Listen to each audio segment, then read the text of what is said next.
What about you? You're very welcome. And apologies for the raspy voice, but I am still on tour, and that explains that. It's got shredded over the last couple of weekends. And my thanks to everyone who's come to see me and Mr. McHugh. We just performed in the Portico in Portaferry and in Ballymena.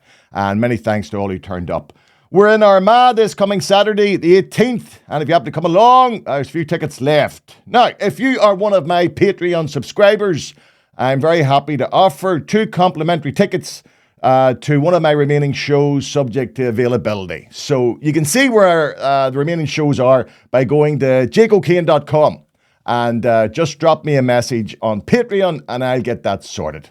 Now, for most of those contacted on Patreon, this will mean you'll recoup your subscriptions up to this date, which is fine. As I said when I set up that account, I'm as happy to give back as I am to take, and I'm genuinely grateful for your support. Now, one person this won't cover is Nathan Shields, whose exceptional generosity is duly noted. I'm not sure if I actually had a walkout in the Ballymena gig. There were people left near the very end. And I think they may have been going to get a lift or their babysitter. Well, I'm choosing to basically looking at that positively. I do remember, I'm surprised that there haven't been more walkouts over the years, considering how dodgy I can sometimes be.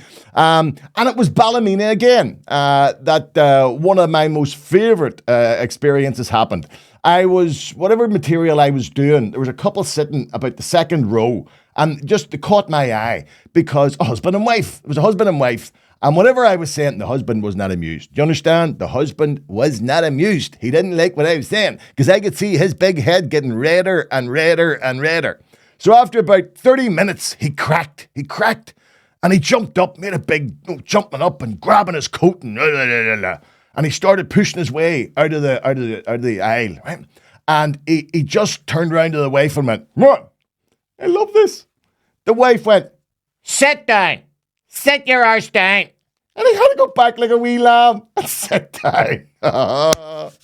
Made my show. That made my show that night, I have to say. And it was one of the highlights of that tour. So I don't think that was a walkout, but if it was, I'm not even going to apologize because this is what I do.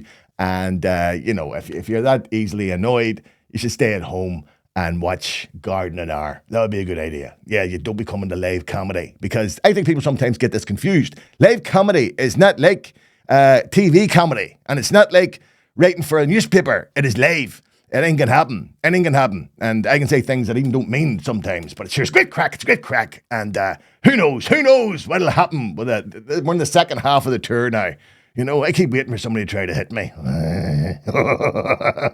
I keep waiting for, you look at a man, slap your man, the Oscars. Oh. Let it go. It's not going to happen. Stop it. It's not going to happen. The ongoing problems of our NHS became very clear during the week with the story of Mary Donaghy, the victim of a head-on crash, who spent 7 hours waiting in an ambulance in severe pain and freezing cold before being admitted to the Royal Victoria Hospital. She was one of the hundreds of patients forced to wait up to 12 hours in our hospital emergency departments. At an emergency meeting last Tuesday, Health Minister Mike Nesbitt admitted that patients often had to surrender both their dignity and their privacy. Now, I happen to have personal experience. This is not a new thing. Not a new thing in any way. Way back last May, due to the recurrence of a severe back injury, I was left in such pain that it took an ambulance crew an hour to get me downstairs of my home and out into the ambulance. We then had a 4-hour wait outside the RVH before I could be admitted. During this time, I exhausted the ambulance supply of gas and air and was also given 2 doses of morphine, which didn't touch the agony I was in. The ambulance crew, who should have been going off duty, had to wait until they could hand me over. I wonder if they get paid for that. You know what? I doubt it. And of course, with all this, there's no blame on our health workers. Eventually, I was brought into a holding room in the RVH where patients were laid out on trolleys, so close together that staff had to pull us out like filing cabinets when treatment was needed. Privacy and dignity were impossible. If you needed to go to the toilet, you were simply rolled behind a screen. I had to wait until the next morning before being moved to a ward and seen by an orthopedic surgeon.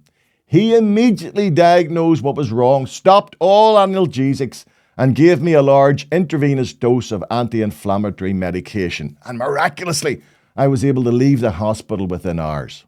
While grateful, it was clear that if I'd had prompt treatment, I'd have been saved the previous 12 hours of pain.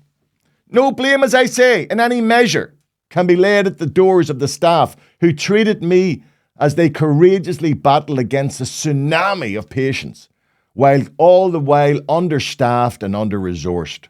Nor are even our local politicians culpable, not in this case, as they are denied the monies needed to fund a crumbling NHS service.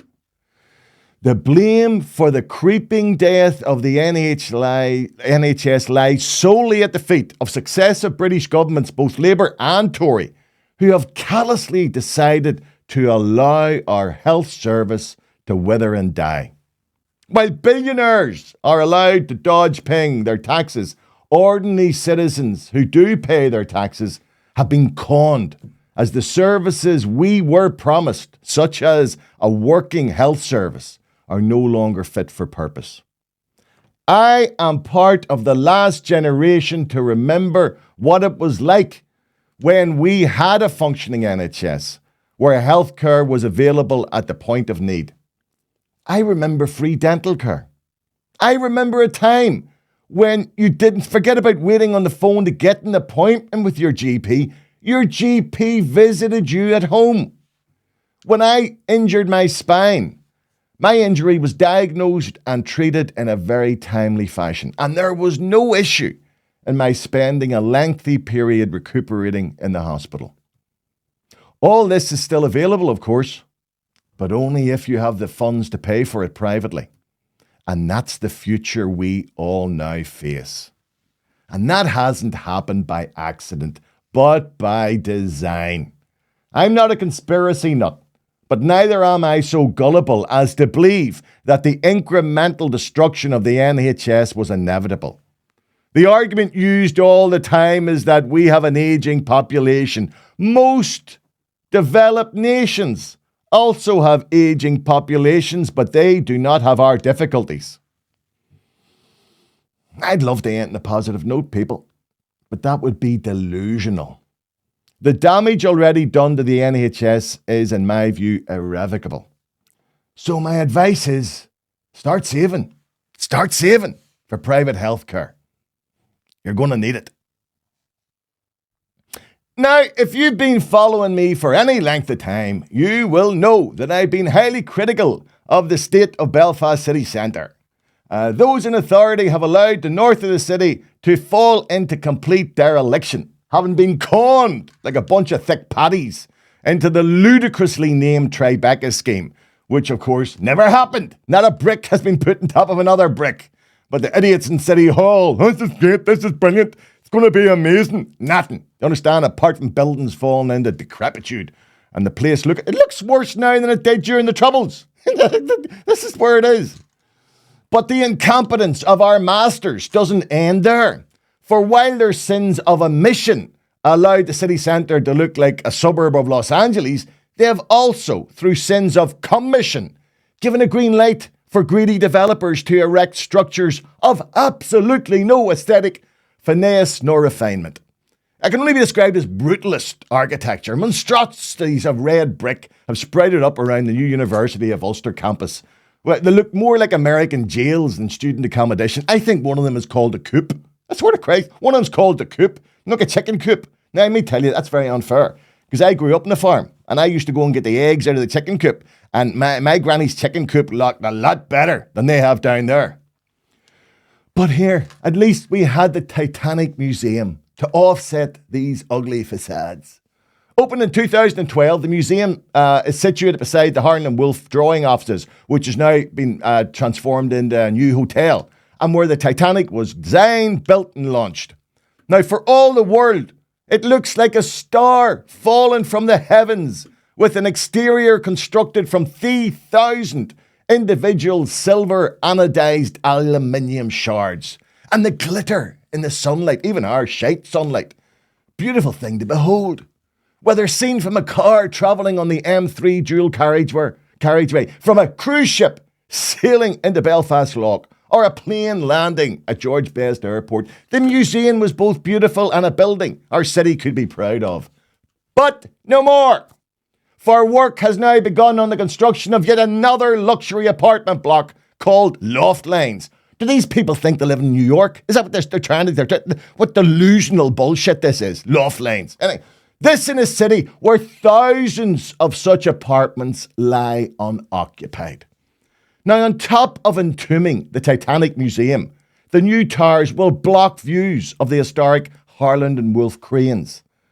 Not that any of this mattered to Grania Long, the chief of the Northern Ireland Housing Executive. She said, we need to be building communities in the city centre, and those communities will improve everyone's lives.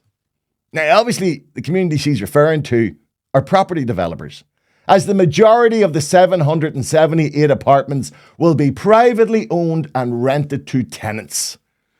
Concerns about social housing in Belfast city centre have yet again been ignored. Preference given in another rush for private profit with investments in empty apartments. Thankfully, there was one voice of dissent.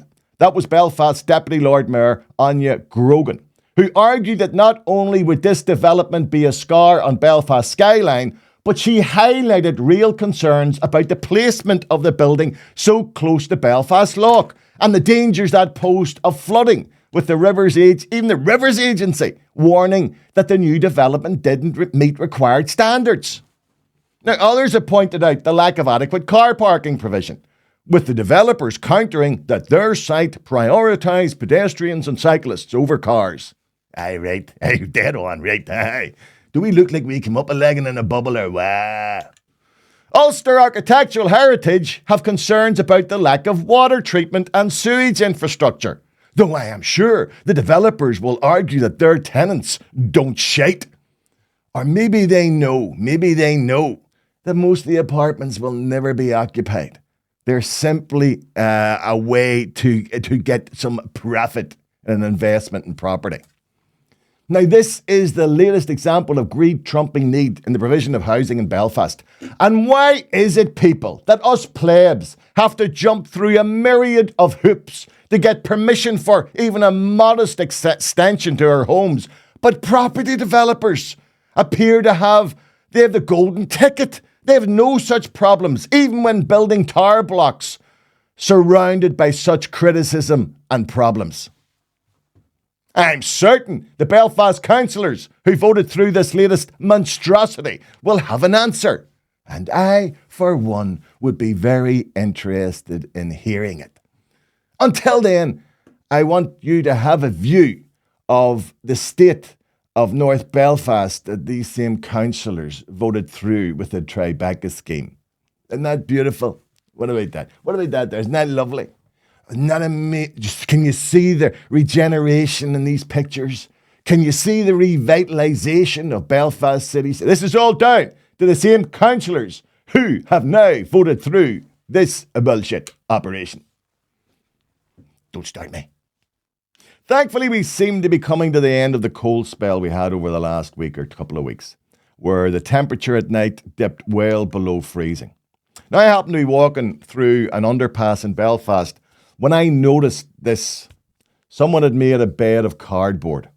Now, I posted the image online with the comment, "This is some poor creator's bed tonight. God love them." And while the vast majority of people shared my concern, anti-social media inevitably vomited up the expected bile. Some accused me of virtual signalling. Some condemned the person on the street who was going to use that bed, arguing they'd put themselves there as they were probably an addict of some nature. Let's be clear. Addiction is a disease, not a disgrace. If this unfortunate does happen to be addicted to some chemical or alcohol, you can be damn sure they didn't choose to end up sleeping in an underpass on cardboard in minus temperatures. And it all pivots back. It all pivots back to the fact that we have a serious problem of addiction in Belfast. And we have people of all ages sleeping in sub-zero temperatures, and that there is not the necessary services there to deal with this reality. We should have had a safe consumption room decades ago. We cannot stop people taking drugs, and we should not condemn them to die because they take drugs. We have had dozens of young people die on our streets due to overdoses. What a safe consumption room does is negate that reality. And it is also a point of contact between the addict and the services they will need to get over their addiction. Now, here's the reality. At some stage, this will happen. We will have a safe consumption room, as in many other European cities. The tragedy is how many young lives have to be lost before that becomes a reality. Whoever that poor creator was, and this is the best of it, this is one of the classics. One dick, complete and utter dick, condemned me for taking the picture of somebody sleeping on the bed. This bastard obviously needs to go to Specsavers, as there's nobody on the bed. I made sure that would never dream of taking a picture of somebody on the street. Never. Because that would totally be against their dignity and the respect that they are due. But this idiot, he's just... I was going to name it, but he's not worth... These people aren't worth naming. They aren't worth acknowledging. They are the underbelly of the internet, underbelly of anti-social media. They will always pop up. Just there. That's what you do. My advice, that's what you do. Just black them. Just that there. Way on. You'll do nothing. You hear me? You'll do nothing.